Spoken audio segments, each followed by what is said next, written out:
So hello students, my name is Anil Sharma and I welcome you all to our YouTube channel. So exactly हम लोग electronic configuration के बारे में standard 11th में discuss कर रहे हैं. आज इलेक्ट्रॉनिक कॉन्फ़िगरेशन खत्म कर देंगे. 10 to 15 मिनट्स में डेवलप एलिमेंट का दिखा दूंगा और उसके बाद बढ़िया सी चीज दिखाऊंगा. ट्रिक किस तरह से हमें इलेक्ट्रॉनिक कॉन्फ़िगरेशन याद करना है, उसकी ट्रिक.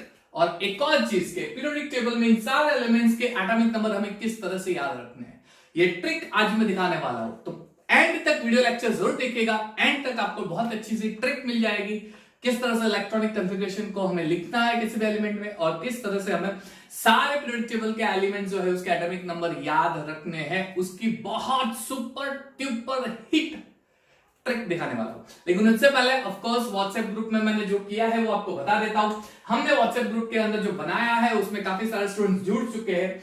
ये दो चैप्टर मैंने व्हाट्सएप ग्रुप में 12th के डाल दिए हैं, सॉलिड स्टेट और हैलोअल्केन्स एल्केन्स, और 11th में मैंने स्ट्रक्चर ऑफ एटम की पीडीएफ डाल दी है. उसके अलावा इन दोनों चैप्टर की मैंने डीपीपी देना स्टार्ट कर दिया है और उसके डाउट सॉल्विंग भी स्टार्ट कर दिए. नेक्स्ट मेरा क्या होगा व्हाट्सएप ग्रुप में 15th ऑफ अक्टूबर तक इतने चैप्टर्स की डीपीपी मैं दे दूंगा. 15th ऑफ अक्टूबर को व्हाट्सएप ग्रुप में इतने चैप्टर्स की डीपीपी आपको मिल जाएगी. सॉल्यूशंस 12th स्टैंडर्ड का, इलेक्ट्रोकेमिस्ट्री 12th स्टैंडर्ड का, alcohol phenol ethers 12th standard का और 11th में more concept of periodic table. 15th of October तक आपको इन चैप्टर्स की भी नोट्स और मटेरियल्स मिल जाएगी. और जिस तरह से हम लोग डेली प्रैक्टिस पेपर इसके कर रहे हैं वैसे ही हम लोग इस चैप्टर के भी डेली प्रैक्टिस पेपर्स भी करने वाले हैं. तो अभी तक जिस स्टूडेंट ने हमारे व्हाट्सएप ग्रुप को ज्वाइन नहीं किया है, स्क्रीन पे आपको व्हाट्सएप नंबर दिख रहा होगा. आज ही व्हाट्सएप नंबर पे मुझे व्हाट्सएप कर दो आपका नाम, आप कौन से स्टेट और सिटी से बिलोंग करते हो, आप कौन से स्टैंडर्ड में हो, 11th या 12th स्टैंडर्ड में, और आप कौन सा मीडियम है, इंग्लिश या Gujarati medium, as well as state board है या सीबीएसई बोर्ड. इतनी चीजें मुझे व्हाट्सएप कर दो, मैं आपको ग्रुप में डाल दूंगा. और इन चीजों का फायदा without any cost, zero cost, कोई भी पैसा नहीं है, उठाना स्टार्ट कर दो. आपका रिजल्ट बहुत अच्छा सा जाएगा. आपका रिजल्ट जो है केमिस्ट्री का उसमें ग्रोथ आपको दिखेगा. हम लोग व्हाट्सएप ग्रुप में इन सारी चीजों का पीडीएफ तो डालेंगे ही, लेकिन उसके साथ साथ आपको हम लोग डीपीपी डाउट सॉल्विंग भी प्रोवाइड करेंगे. आप इसके अलावा भी आपके दिमाग में कोई क्वेश्चंस है, उसके डाउट है, तो आप उस व्हाट्सएप ग्रुप में तुरंत डाल दो, वो भी डाउट आपका सॉल्व कर देंगे. ठीक है स्टूडेंट्स? ओके चलिए स्टार्ट करते हैं. तो हम लोगों ने इलेक्ट्रॉनिक कॉन्फ़िगरेशन से रिलेटेड डिस्कशन किया था. चलिए एस और पी ब्लॉक का इलेक्ट्रॉनिक कॉन्फ़िगरेशन कैसे याद रखना है वो मैंने आपको बता दिया था. पी ब्लॉक सॉरी एस और पी ब्लॉक. अब डी ब्लॉक एलिमेंट्स में किस तरह से हम लोग इलेक्ट्रॉनिक कॉन्फ़िगरेशन याद रखेंगे, हर एक ग्रुप का इलेक्ट्रॉनिक कॉन्फ़िगरेशन क्या होता है. चलिए एक चीज आप याद रखना, S orbital starts with first period. First period जो होता है उसमें सिर्फ और सिर्फ एस ऑर्बिटल होता है. सेकंड पीरियड में एस और पी दोनों ऑर्बिटल होते हैं सेकंड पीरियड में. थर्ड पीरियड जो होता है उसमें 3s और 3p ऑर्बिटल होते हैं. फोर्थ पीरियड में होता है 4s 4p और इलेक्ट्रॉन 3d में जाएगा. यहां से मैं आपको कुछ सेपरेट करके दिखा रहा हूं. एक चीज याद रखना मेरे प्यारे बच्चों, बहुत ही आसान है. डी ऑर्बिटल जो होता है वो फोर्थ पीरियड से स्टार्ट होता है और फोर्थ पीरियड का जो डी ऑर्बिटल होता है वो 3d ऑर्बिटल होता है. यानी फोर्थ पीरियड में डी ब्लॉक के जो एलिमेंट है उसमें डी ऑर्बिटल में जो इलेक्ट्रॉन जाने वाले हैं वो डी ऑर्बिटल के इलेक्ट्रॉन 3d ऑर्बिटल में जाएंगे. पीरियड है फोर्थ, ऑर्बिटल है 3d. अगर फिफ्थ पीरियड है तो फिफ्थ पीरियड में जो डी ब्लॉक एलिमेंट है y z r n b, ये जो एलिमेंट है उसमें जो इलेक्ट्रॉन जाएंगे वो लास्ट डी ऑर्बिटल में जाएंगे और वो डी ऑर्बिटल होगा 4d. सिक्स्थ वाला जो है सिक्स्थ पीरियड है उसमें जो इलेक्ट्रॉन, ये जो एलिमेंट मैंने दिखाए हैं आपको, इस एलिमेंट में जो इलेक्ट्रॉन लास्ट एंटर होंगे वो डी ऑर्बिटल में एंटर होंगे और वो डी ऑर्बिटल होगा 5d. ठीक है? और सेम वे सेवंथ पीरियड में जो इलेक्ट्रॉन डी ऑर्बिटल में इसमें जो भी एलिमेंट होंगे उस एलिमेंट में लास्ट इलेक्ट्रॉन डी ऑर्बिटल में जाएंगे, उसका डी ऑर्बिटल होगा 6d. बच्चों आउटर शेल होता है ns, यानी यहां का जो इलेक्ट्रॉनिक कॉन्फ़िगरेशन लिखा था वही ns होता है. यानी ns 122 क्यों 122 लिखा वो भी मैं आपको बता रहा हूं, लेकिन ये आउटर शेल होता है. एक चीज आप नोट करो, जो पीरियड होता है उससे वन लेस डी ऑर्बिटल होगा, 1 लेस 4 - 1। जो डी ऑर्बिटल होता है उससे जो पीरियड होता है उससे 1 लेस डी ऑर्बिटल होता है, जो पीरियड होता है उससे 1 लेस डी ऑर्बिटल होता है, जो पीरियड होता है उससे 1 लेस डी ऑर्बिटल होता है। यानी अगर गिवन एलिमेंट का आउटर शेल nth शेल है और उसमें लास्ट इलेक्ट्रॉन डी में जा रहे हैं तो डी का ऑर्बिटल होगा उससे 1 लेस यानी n-1। यानी अगर मैं डी सब शेल के वैलेंस शेल का इलेक्ट्रॉनिक कॉन्फ़िगरेशन लिखना चाहूंगा तो आउटर शेल होगा ns, लेकिन उसके पहले का जो शेल होगा, जो डी सब शेल होगा, उस डी सब शेल का जो ऑर्बिटल होगा वो उससे एक कम यानी n-1 d sub shell 1 to पैर electron outer shell electronic configuration of d block element. बच्चों बहुत आसान है, इसको कुछ रटना नहीं है, कुछ चीजें याद रखनी है, आपको रटना नहीं है, कुछ चीजें याद रखनी है। जो भी पीरियड होता है वो क्या इंडिकेट करता है, हर एक एलिमेंट का आउटर शेल इंडिकेट करता है। मैं आपको ट्रिक दिखाते जा रहा हूं। आउटर शेल अगर nth शेल है तो डी ऑर्बिटल जो होगा उससे एक कम होगा, यानी अगर वो nth शेल है तो एक कम डी ऑर्बिटल होगा। अगर वो nth शेल 4th है तो डी ऑर्बिटल होगा 3-1, उसका अंदर का ऑर्बिटल 3-1 होगा। 5th शेल है तो उसके अंदर का ऑर्बिटल 4d होगा। 6th शेल है तो उसके अंदर का ऑर्बिटल 5d होगा, एक्सेट्रा। यानी इलेक्ट्रॉनिक कॉन्फ़िगरेशन हो जाएगा n-1 1 to 10 ns1 to 2। ठीक है, एक्चुअली ns1 to 2 नहीं होता, ns0 to 2 होता है, क्योंकि कुछ एलिमेंट में एक्सेप्शनल केसेस होते हैं। मैं सारे एलिमेंट का आज एक्सेप्शनल केस डिस्कस नहीं करूंगा।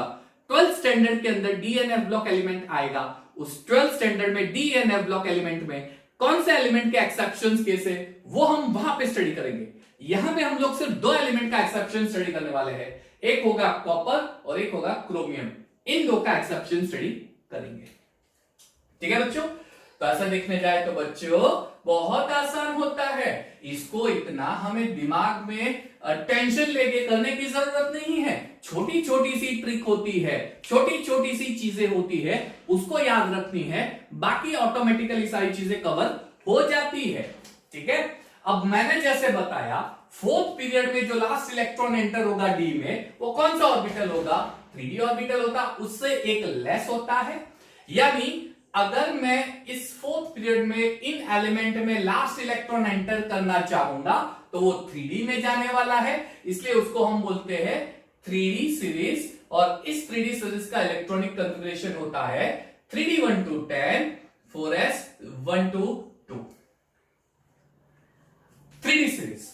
अब 5th सबशेल में इन सारे एलिमेंट में जो इलेक्ट्रॉन जाएगा, 5th सबशेल होता है, उसमें जो इलेक्ट्रॉन जाएगा वो उस सबशेल का एक लेस होगा डी ऑर्बिटल, इसलिए उसे बोलते हैं 4d सीरीज। वापस रिपीट करता हूं, 5th जो होता है पीरियड, उसका आउटर सबशेल होता है 5s, लेकिन उसके अंदर का जो डी ऑर्बिटल होगा उससे इनर डी ऑर्बिटल होगा वो उससे एक कम होगा, यानी 4d सीरीज बोलते हैं। उसका इलेक्ट्रॉनिक कॉन्फ़िगरेशन होता है 4d 1 to 10 4s 0 to 2।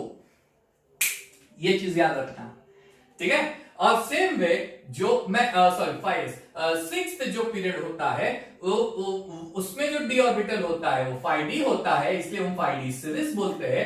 उसका इलेक्ट्रॉनिक कॉन्फ़िगरेशन होता है 5d 10 6s2।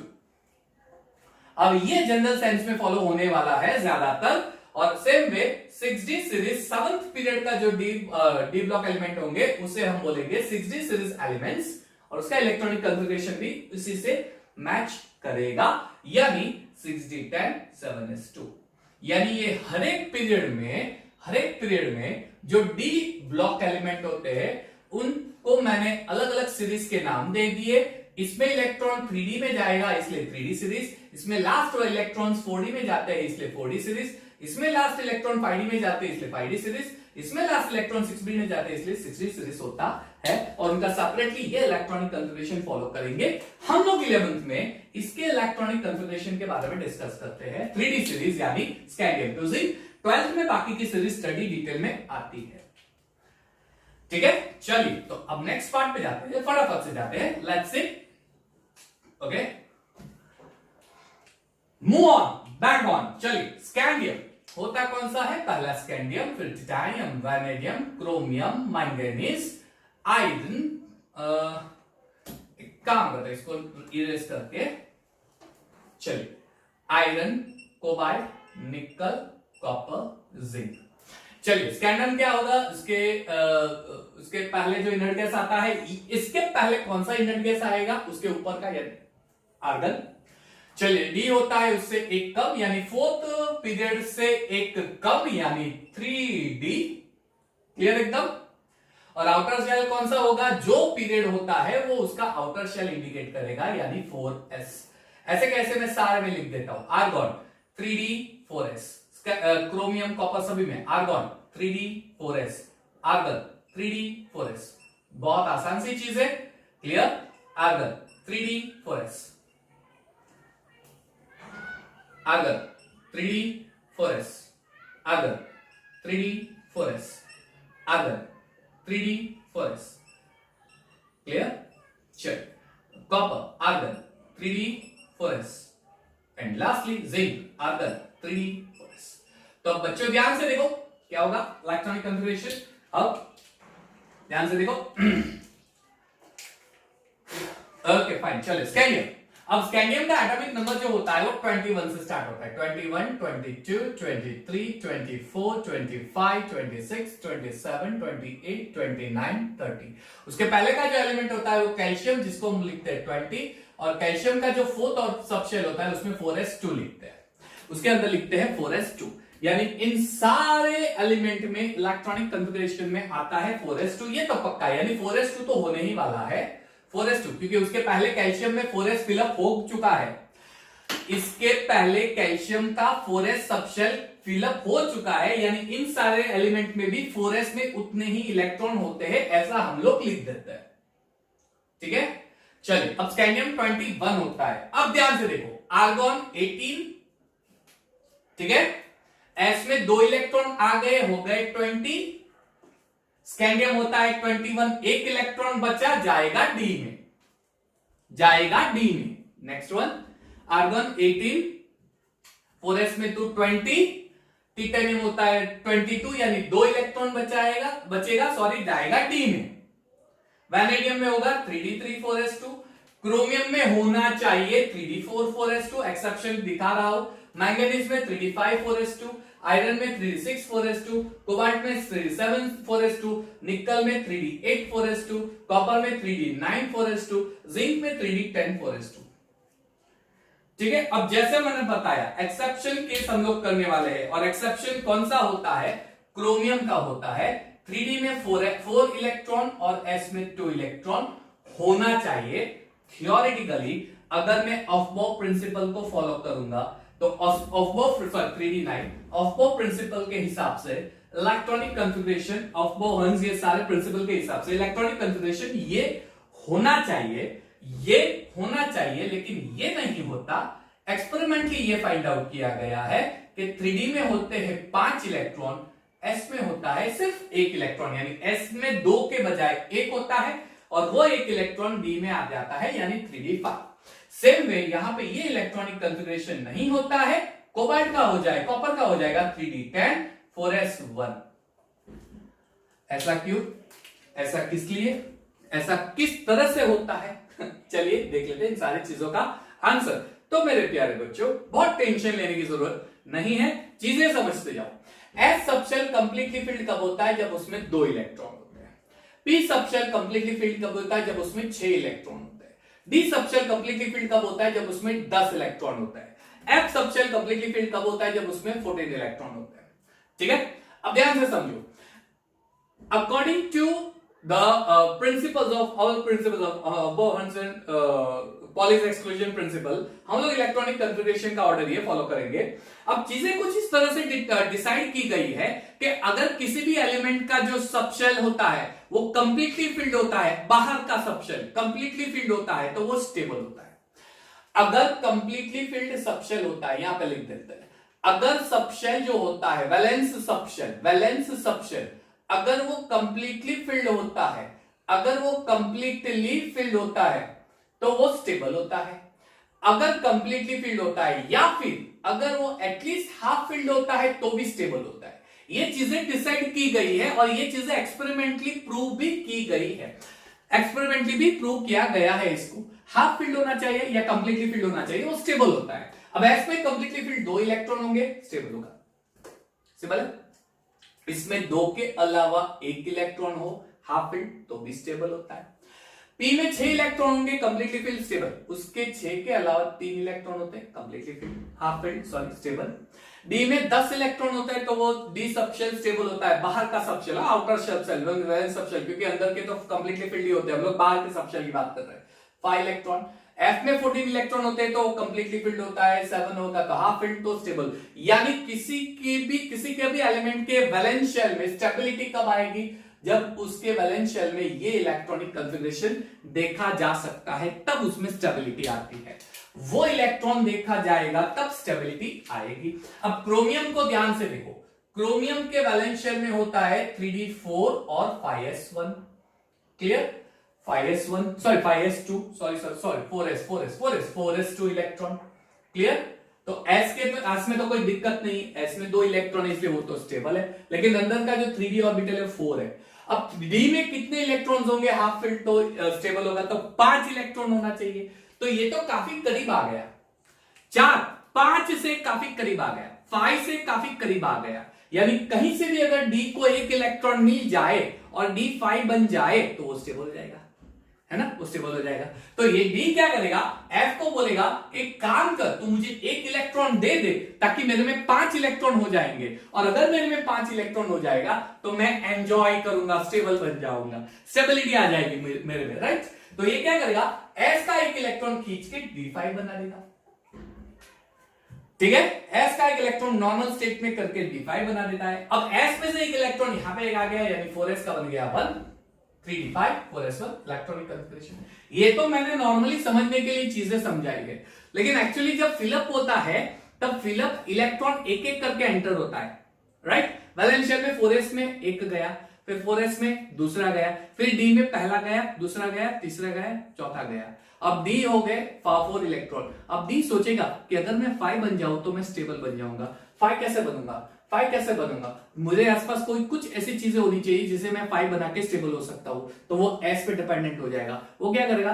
s का इलेक्ट्रॉन लेके स्टेबल हो जाएगा, और s भी इतना मायने नहीं करेगा, इतना माइंड पे नहीं लेगा कि मेरा इलेक्ट्रॉन गया। क्यों? s में 2 हो चाहे 1 हो तो स्टेबल होता है। यानी इस इलेक्ट्रॉनिक कॉन्फ़िगरेशन में स्टेबिलिटी अटेन करने के लिए ये चीजें फॉलो होती है। 3d5 4s1 तो एक्चुअली क्या होना चाहिए था इलेक्ट्रॉनिक कॉन्फ़िगरेशन? 3d4 4s2, लेकिन हो गया 3d5 4s1। क्यों? d को स्टेबल बनना था, इसलिए उसने s का इलेक्ट्रॉन लेके स्टेबल बन गया। अब वो आसानी से लेगा क्या? आसानी से लेगा, है ना? आसानी से लेता है क्या? यस। क्यों? क्योंकि 3d और 4s के बीच में जो एनर्जी का डिफरेंस है वो काफी कम है। जैसे जैसे आप न्यूक्लियस से दूर जाओगे, ये चीजें समझना बच्चों, जैसे जैसे आप न्यूक्लियस से दूर जाओगे ऑर्बिटल के बीच का डिस्टेंस कम होता जाता है। जैसे जैसे न्यूक्लियस से दूर जाओगे ऑर्बिटल जो होते हैं सबशेल्स, उसके बीच के डिफरेंस कम होते जाते हैं, और 3d और 4s के बीच के एनर्जी का डिफरेंस, यानी वो दोनों नजदीक होते हैं, यानी इनके बीच में एनर्जी का डिफरेंस कम होने की वजह से वो s का 1 इलेक्ट्रॉन इजीली 3d में जा सकता है, इसलिए वो s में से d में चला जाता है और बन जाएगा 3d5 4s1। It is violating Aufbau principle. क्यों? ऑफबॉ रूल को वायलेट कर रहा है। ऑफबॉ के हिसाब से पहले lowest orbit subshell completely field होना चाहिए, यानी 4s कंप्लीटली फील्ड होता है फिर 3d में जाता है, लेकिन यहाँ पे 4s अभी तक कंप्लीटली फील्ड नहीं हुआ है, फिर भी इलेक्ट्रॉन d में गया, यानी ऑफबॉ प्रिंसिपल को वायलेट कर रहा है। 1 मार्क का कॉम्पिटिटिव क्वेश्चंस आ सकते हैं। अगर ये क्रोमियम का समझ में आ गया तो कॉपर को समझने में इतना दिक्कत नहीं होगा। 3d9 4s2 d में कितने इलेक्ट्रॉन होते हैं? 9। 10 इलेक्ट्रॉन होंगे तो स्टेबल होंगे, कितने होते हैं? 9। एक की कमी है, ये एक की कमी पूरी हो जाए कहीं से भी, एक की कमी, तो एक की कमी ये पूरी कर देगा। 3d9 का बना देगा 3d10 4s1, electronic configuration stable electronic configuration हो जाएगा।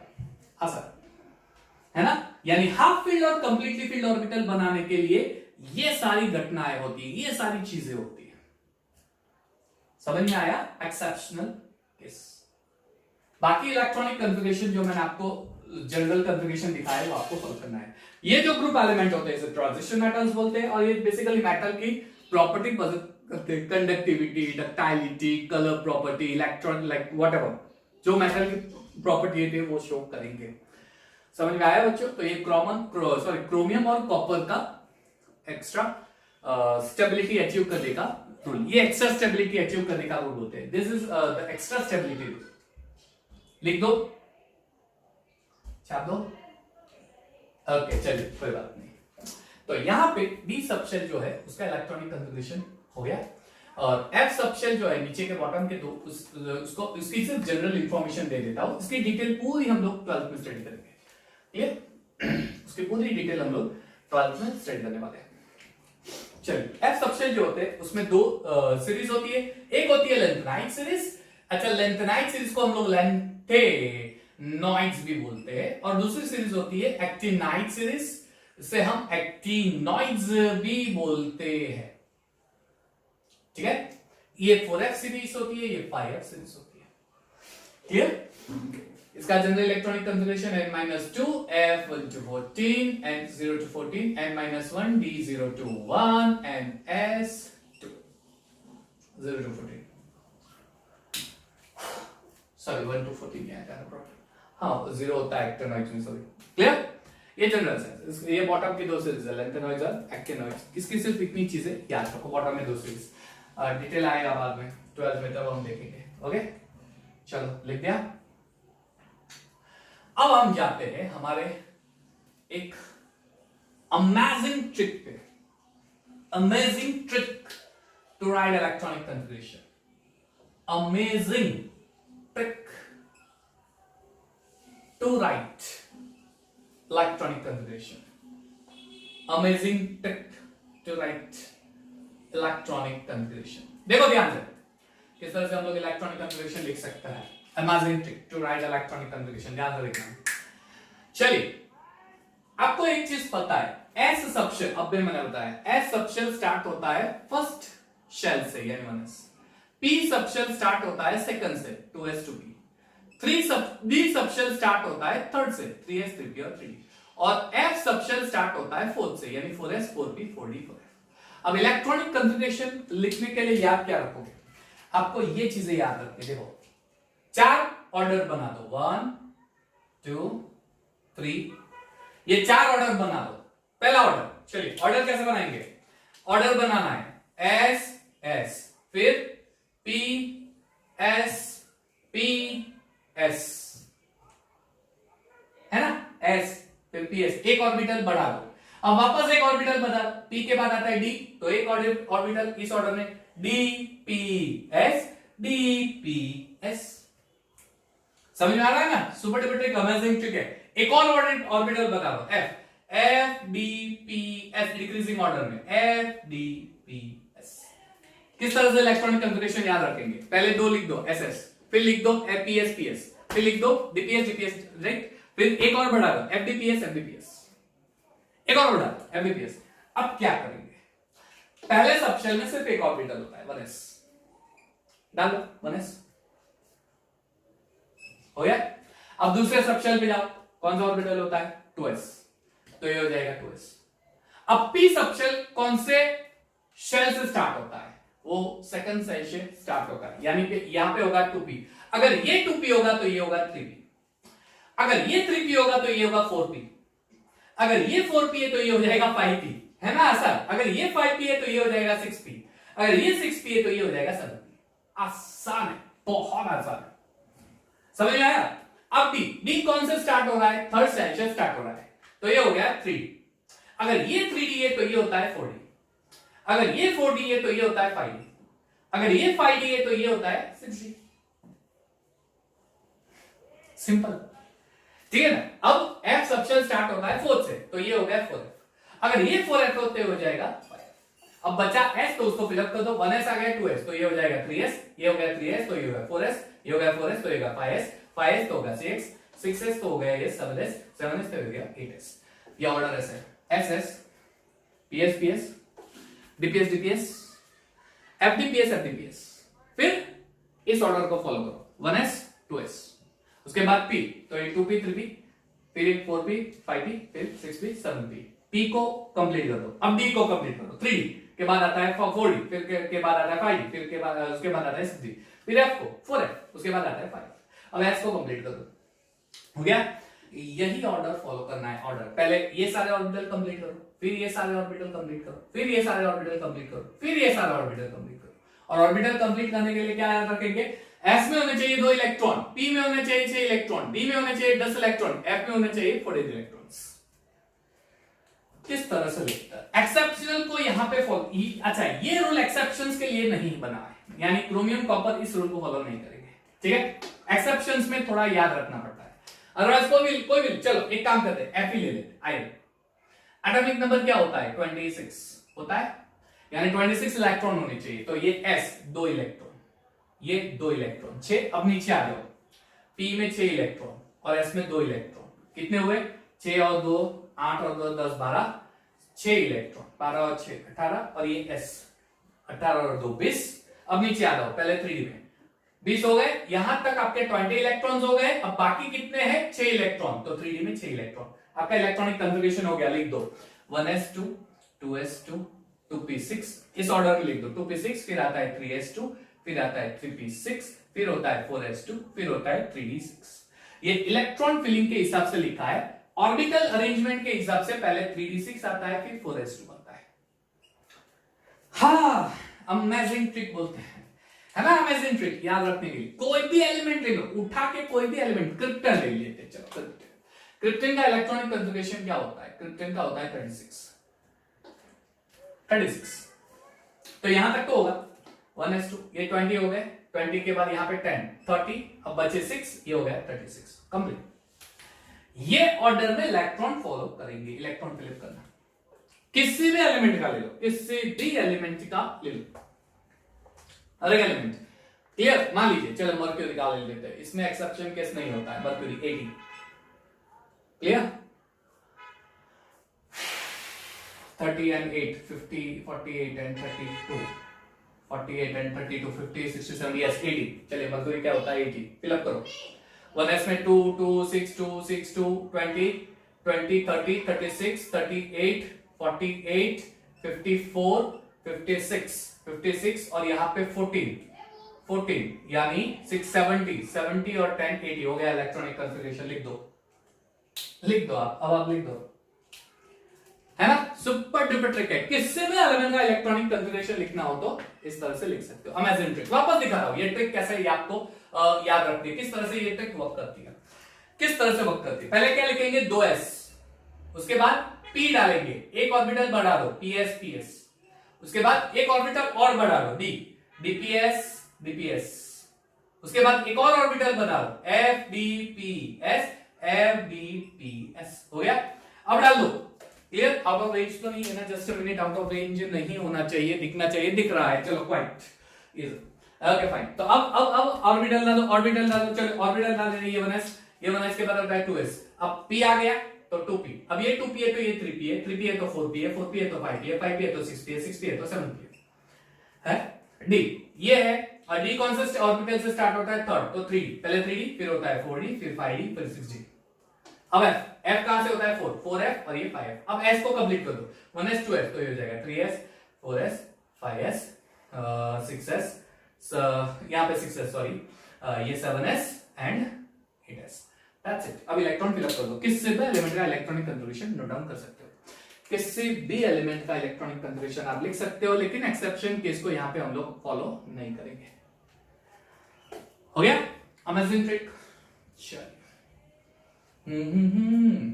अब एटॉमिक नंबर कैसे याद रखेंगे, हर एक एलिमेंट का एटॉमिक नंबर याद रखना है। ये लास्ट पार्ट है हमारा इलेक्ट्रॉनिक कॉन्फ़िगरेशन का। उसके बाद नेक्स्ट वीडियो लेक्चर से हम लोग पीरियोडिक प्रॉपर्टी स्टार्ट करेंगे। एक पूरे वीडियो लेक्चर में हम लोग रेडियस के बारे में डिस्कशन करेंगे, कोवेलेंट रेडियस, एटॉमिक रेडियस का ट्रेंड, फिर आयनाइजेशन एंथैल्पी का ट्रेंड, इलेक्ट्रॉन नेगेटिविटी का ट्रेंड और इलेक्ट्रॉन गेन एंथैल्पी का ट्रेंड। अच्छा, इलेक्ट्रॉन नेगेटिविटी इलेक्ट्रो पॉजिटिविटी साथ में कर देंगे, और मेटालिक सब में, यानी 5-6 से वीडियो 5 to 6 वीडियो लेक्चर में खत्म हो जाएगा। चलिए किस तरह से आपको याद रखना है ये सारी चीजें मिटा देते हैं। अब याद रखने की टिक फॉलो करेंगे, एस पी और डी को। ठीक है, चलो किस तरह से याद रखना है। देखो ये मैं पीरियड मिटा देता हूं। अब मैं यहां से स्टार्ट करता हूं हाइड्रोजन से। हाइड्रोजन में 1 होता है।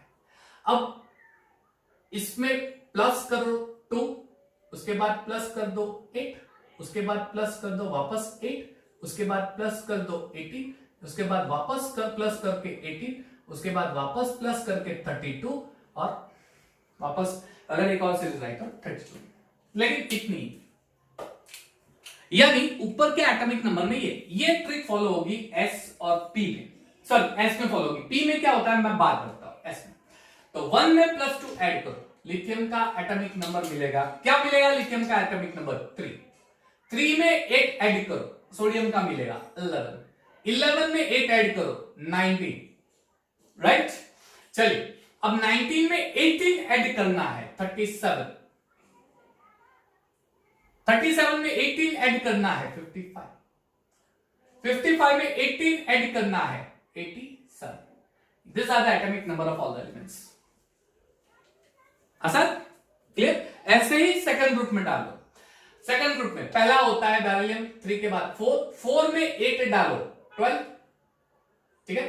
12 में 8 डालो 20, 20 में 18 डालो 38, या फिर इससे एक इंक्रीज भी कर सकते हो 56, और ये होता है 88, 8 इंक्रीज कर लो।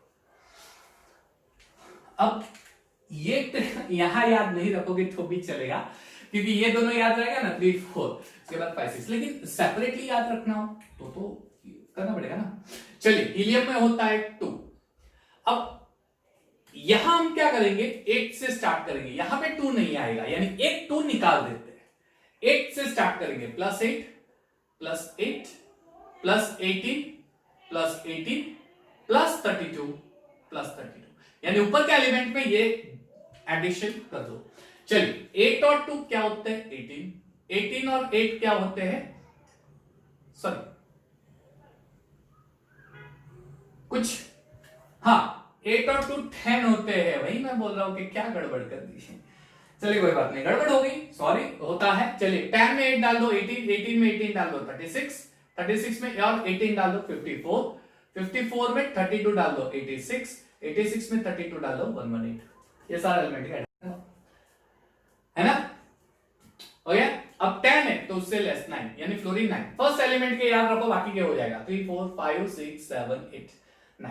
9 में 8 डाल दो हो जाएगा 70, 17 में 18 डालो 35, 35 में 18 डालो 53, 53 में 32 डालो हो जाएगा 85, और 85 में 32 डालो 117। हो गया। इसी तरह से आप दूसरे एलिमेंट का भी लिख सकते हो। 5 है, 5 में 8 डालो हो जाएगा 13, 13 में 18 8 डालो वापस 18 डालो, सॉरी, क्लियर। 5 + 8 यानी 13, 13 + 18, अब 18 से प्लस करना है यानी 31, हो गया। 31 + 18 यानी 49 हो जाएगा, और 49 + 32 यानी 81, ठीक है। 81 + 32 यानी 113, हो गया। ऐसे यानी पी ब्लॉक के पी एलिमेंट के इलेक्ट्रॉनिक सॉरी एटॉमिक नंबर इस तरह से आप याद रख सकते हो। क्लियर। अब आप बना सकते हो 14 15 16, आई एम राइटिंग डायरेक्टली। अब आप इसको अपने हिसाब से सेटअप कर सकते हो। ये चीजें आपको इस तरह से याद रखनी है। 33 34 35 49 50 51 52 53 81 82 83 84 85 एंड 113 114 115 116 हो गया। ठीक है। आपको ये पूछेगा टैक्टिनियम जो होता है ना उसका एटॉमिक नंबर क्या है, तो उसका 25 है। अब डी ब्लॉक एलिमेंट में थोड़ा डिफरेंट है। हमने फर्स्ट और सेकंड ग्रुप में क्या किया, 2 से स्टार्ट किया, +2 + 8 8 8। पी में क्या किया, 2 निकाल लिया, 8 से स्टार्ट किया 8 8 8। डी में क्या करेंगे, इस सीरीज में स्कैंडियम सीरीज में पहले 8 ऐड करेंगे, फिर 18 ऐड करेंगे, फिर 18 ऐड करेंगे, फिर 32 ऐड करेंगे। सर 8 निकाल देंगे, दोनों 8 निकालेंगे, 18 से स्टार्ट करेंगे। क्लियर। अब 21 होता है स्कैंडियम, उसमें 18 ऐड कर दो हो जाएगा 39, वापस 18 ऐड कर दो हो जाएगा 57, अब 32 ऐड कर दो हो जाएगा 89। लेकिन यहां से थोड़ी प्रॉब्लम स्टार्ट हो जाएगी। यहां से आपको थोड़ी चीजें याद रखनी पड़ेगी। यहां पे सिर्फ 18 उसके बाद 32 करना है, यानी फोर्थ ग्रुप से 22 ग्रुप में पहले 18 ऐड करोगे, फिर 32 ऐड करोगे, फिर 32 ऐड करोगे, कुछ इस तरह से ऐड करोगे। यहां पे क्या क्या, पहले 18 फिर 18 फिर 32 फिर 32। अब एक निकालो, कुछ इस तरह से आपको ट्रिक याद रखनी है। क्लियर? चलिए 22 और 18, 22 और 18 ये हो जाता है 40। अब 32 ऐड करना है, यानी 72। अब वापस 32 ऐड करना है, 114। सारे एलिमेंट में ही, यानी अब टेक्टिनियम पे आ जाओ। 25 पहले 18 ऐड करो, पहले 18 ऐड करो, आपको मिलेगा 43। अब 32 ऐड करो, आपको मिलेगा 87। और नेक्स्ट, यानी टेक्टिनियम का हो गया 43। क्लियर? यानी सबसे पहले पीरियोडिक टेबल लिख दो, उसके बाद एटॉमिक नंबर लिखना है तो ये ट्रिक फॉलो करो। इलेक्ट्रॉनिक कॉन्फ़िगरेशन लिखना है तो नीचे मैंने अमेजिंग ट्रिक दिखाई दी, वो फॉलो करो। पूरा पीरियोडिक टेबल इस तरह से आपको याद हो जाएगा। यानी पूरे एक इलेक्ट्रॉनिक कॉन्फ़िगरेशन का पोर्शन यहां पे खत्म हो रहा है। पूरे एक इलेक्ट्रॉनिक कॉन्फ़िगरेशन का पोर्शन जो 11th स्टैंडर्ड तक है वो खत्म हो रहा है। क्लियर? ये सारी चीजें आपको अच्छे से मेमोराइज करनी है। किस तरह से करना है वो मैंने ट्रिक आपको दिखा दी है। ये सारी ट्रिक अप्लाई करना है। नेक्स्ट लेक्चर से हम लोग पीरियोडिक प्रॉपर्टी स्टार्ट करने वाले हैं। So till then take care of yourself everyone. Thank you and have a nice